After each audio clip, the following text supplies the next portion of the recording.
Assalamualaikum warahmatullahi wabarakatuh. Saya di sini akan menjelaskan materi tentang akidah Islam dalam mata pelajaran Akidah Akhlak kelas 7 semester ganjil. Sebelum itu, saya akan memperkenalkan diri saya. Nama saya Nayiratul Fajriyah, NIM 12201183213. Saya dari jurusan Pendidikan Agama Islam. Saya di sini memenuhi tugas magang 1, yaitu membuat video pembelajaran. Dalam tujuan pembelajaran akidah Islam ada 5, yaitu yang pertama, siswa mampu menjelaskan pengertian akidah Islam. Yang kedua, siswa mampu menjelaskan dasar-dasar atau dalil tentang akidah Islam. Yang ketiga, siswa mampu menjelaskan tujuan mempelajari akidah Islam. Yang ketiga, siswa mampu menjelaskan pengertian iman, Islam, dan ihsan. Dan yang terakhir, siswa mampu menjelaskan hubungan Islam, ihsan, dan ihsan.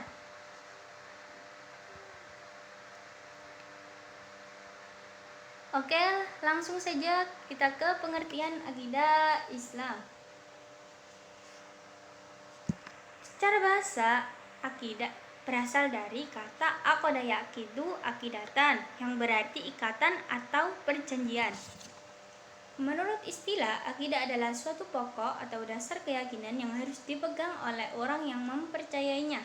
Sedangkan Islam sendiri adalah agama yang dianut oleh orang Muslim.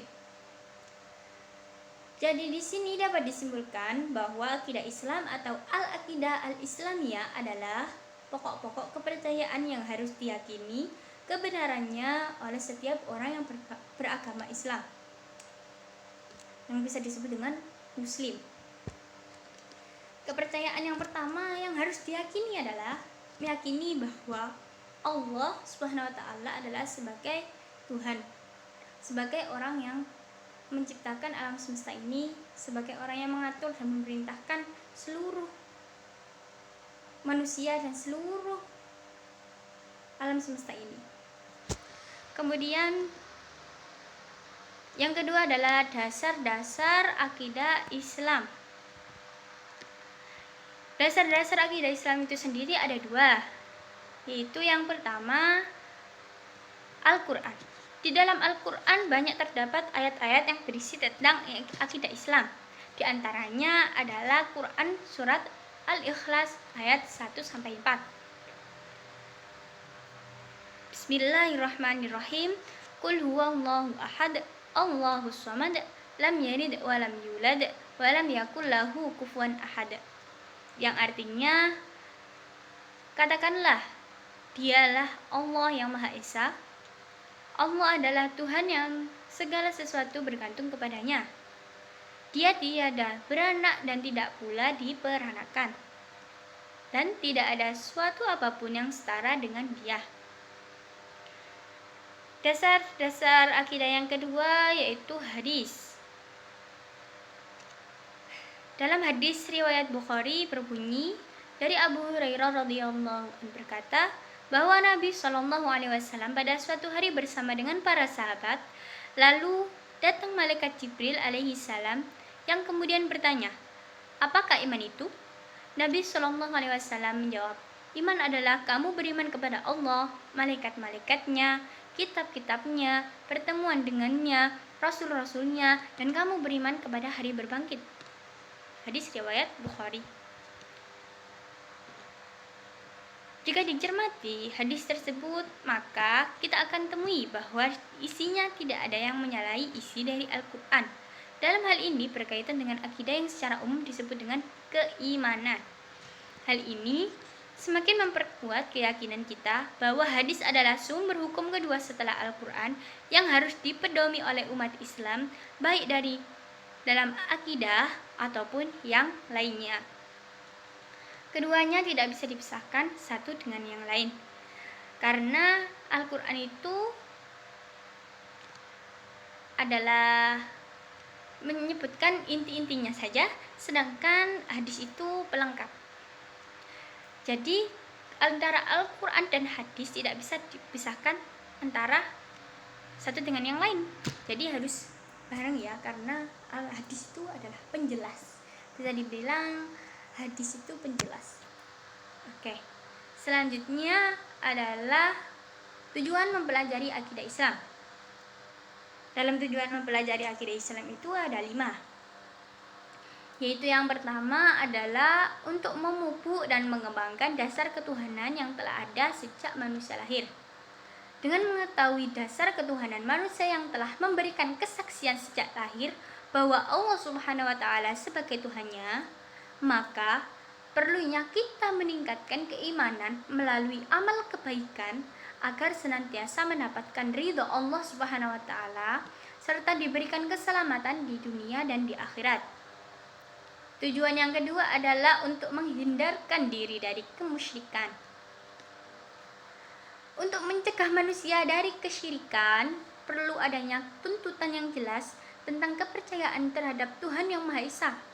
Kemungkinan manusia terperosok ke dalam kesyirikan selalu terbuka, baik syirik jali yaitu terang-terangan berupa perbuatan maupun syirik khafi yaitu tersembunyi di dalam hati.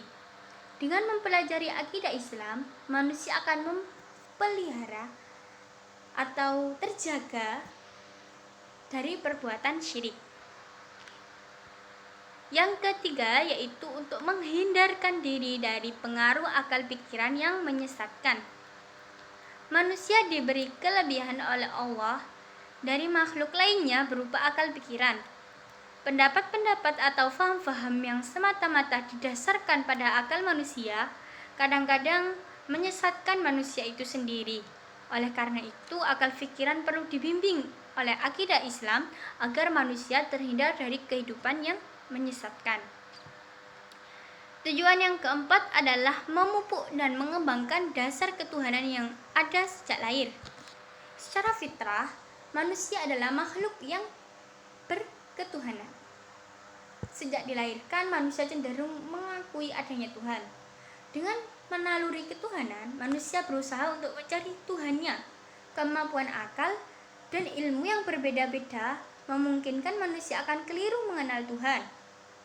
Dengan akidah Islam, naluri atau kecenderungan manusia akan keyakinan adanya Tuhan Yang Maha Esa dapat berkembang dengan benar. Kemudian tujuan yang kelima yaitu menghindarkan diri dari pengaruh akal pikiran yang menyesatkan. Manusia diberi kelebihan oleh Allah dari makhluk lainnya berupa akal pikiran. Jadi di sini semua makhluk Allah itu tidak mempunyai akal pikiran kecuali manusia. Jadi beruntung ya jadi manusia. Pendapat-pendapat atau faham-faham yang semata-mata didasarkan atas akal manusia kadang-kadang menyesatkan manusia itu sendiri. Oleh sebab itu, akal pikiran perlu dibimbing oleh akidah Islam agar manusia terbebas atau terhindar dari kehidupan yang sesat. Oke, selanjutnya yaitu pengertian iman, Islam, dan ihsan. Yang pertama, pengertian iman. Iman sendiri berasal dari kata amana yu'minu imanan, yang artinya percaya.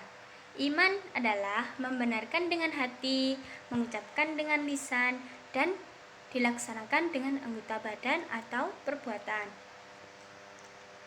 Jika seseorang sudah mengimani seluruh ajaran Islam, maka orang tersebut sudah dapat dikatakan sebagai orang yang beriman atau disebut dengan mukmin. Rukun iman, ada yang tahu nggak rukun iman itu ada berapa? Kalau emang umat muslim pasti tahu dong, rukun iman itu ada 6. Yang pertama yaitu iman kepada Allah. Artinya kita harus percaya bahwa Allah itu ada. Yang kedua adalah iman kepada malaikat Allah.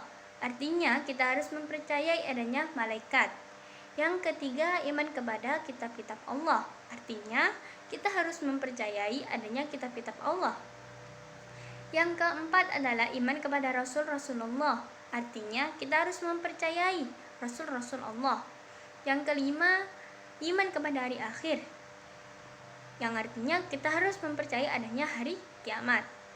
Kemudian yang keenam adalah iman kepada qada dan qadar. Kita harus mempercayai adanya qada dan qadar. Jadi dapat disebutkan yang pertama iman kepada Allah, yang kedua iman kepada malaikat-malaikat Allah, yang ketiga iman kepada kitab-kitab Allah, yang keempat rasul-rasul Allah, hari kiamat, dan qada dan qadar. Selanjutnya yang kedua yaitu Islam. Islam berasal dari kata aslama yuslimu islaman, yang artinya tunduk, patuh, menyerah, dan selamat. Sedangkan menurut istilah, Islam ialah agama yang mengajarkan agar manusia tunduk, patuh, dan berserah diri sepenuhnya kepada Allah Subhanahu wa Ta'ala. Dalam rukun Islam ada 5. Ada yang tahu apa saja? Yaitu yang pertama, mengucap 2 kalimat syahadat, yaitu kalimat asyhadu alla ilaha illallah wa asyhadu anna muhammadar rasulullah. Yang kedua, menunaikan salat 5 waktu, yaitu salat subuh, salat duhur, asar, maghrib, dan isya. Yang ketiga, menunaikan zakat, yaitu dengan membayar zakat, baik zakat mal ataupun zakat fitrah. Zakat fitrah di bulan Ramadan ya. Kalau kalian tidak membayar zakat fitrah pada saat bulan Ramadan, maka pahala puasa kalian akan berada di tengah-tengah antara langit dan bumi. Jadi wajib ya ini.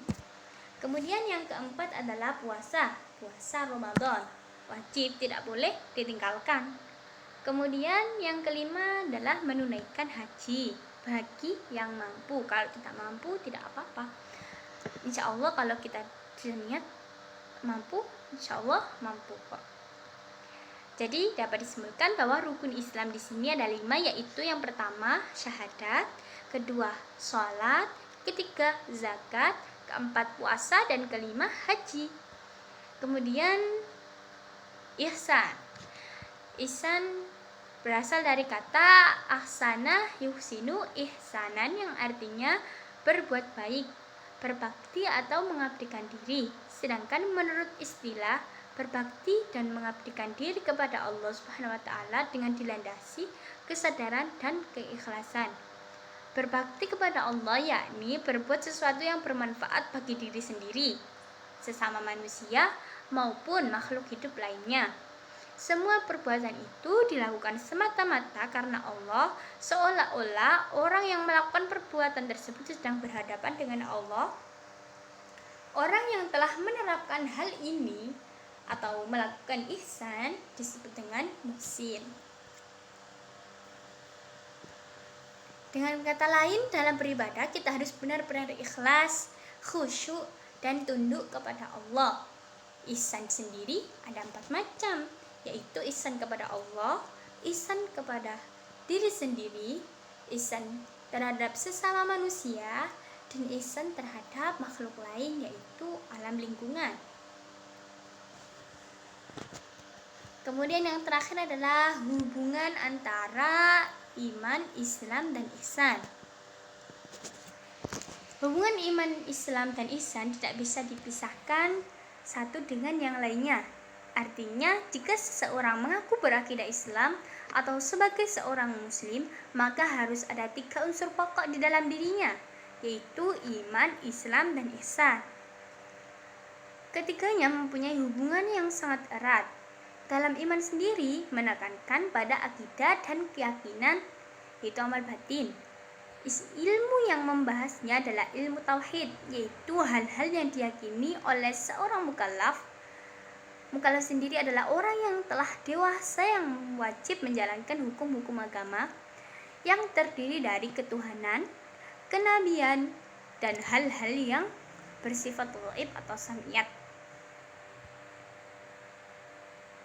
Kemudian yang kedua adalah Islam lebih menekankan pada amal lahir, tindakan yang nyata sebagai bukti keimanannya. Ilmu yang membahasnya adalah ilmu fikih, yaitu ilmu tentang hukum-hukum syariat praktis yang diwajibkan Allah untuk dilaksanakan oleh kaum muslimin. Kemudian ihsan sendiri adalah perwujudan dari iman dan Islam seseorang sekaligus sebagai cermin kadar iman dan Islam seseorang. Rukun ihsan berisi tentang pelaksanaan ibadah dengan khusyuk, rendah hati, ikhlas, menghadirkan keagungan Allah, merasa dilihat Allah baik ketika diam maupun bergerak. Ilmu yang membahasnya adalah ilmu tasawuf, yaitu tentang ilmu akhlak batin yang merupakan hal-hal yang menyelamatkan, wajib dijadikan hiasan oleh seorang hamba, dan hal-hal yang merusak yang harus ditinggalkan untuk meraih akhlak yang terpuji. Jadi hubungan antara iman dan Islam dan ihsan ini tidak boleh dipisahkan satu dengan yang lainnya, harus bareng-bareng ya. Oke, mungkin itu saja dari saya. Apabila ada kesalahan atau salah kata, saya mohon maaf yang sebesar-besarnya. Sekian dan terima kasih. Wallahu muwaffiq ila aqwamit thoriq. Assalamualaikum warahmatullahi wabarakatuh.